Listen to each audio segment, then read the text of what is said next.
వీళ్ళందరూ ఏమైనా దయా దాక్షిణ్యాలతో వీళ్ళు ఇచ్చేటువంటి భిక్షణ ఆంధ్రప్రదేశ్కు?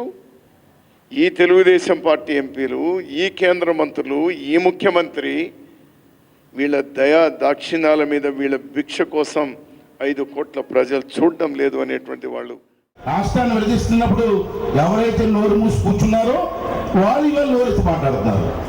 కొత్త పార్టీలు పెట్టి పార్టీని నడిపించలేక పార్టీని అమ్మించుకున్న నాయకులు కూడా ఇవాళ మాట్లాడుతున్నారు. 54 సంవత్సరాల్లో ఆ కార్యక్రమాలు చేసి ప్రజల తాను లోన్ తీర్చుకోవాల్సిన బాధ్యత మా అందరి మీద ఉన్న విషయం మాకు తెలుసు, మీకు తెలుసు.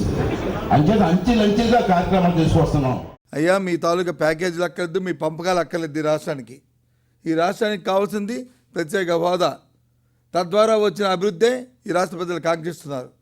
కొన్ని లక్షల కోట్ల రూపాయలు వస్తున్న ఆ నిధుల వల్ల ఈ రాష్ట్రంలో పరిశ్రమలు రావడం కానీ, లేదా సామాజిక జీవనం స్థావంతుల మార్పులు రావడానికి కానీ ఈ ప్రత్యేక హోదా దోహదపడుతుంది అనేది అందరికీ తెలిసిన అంశం.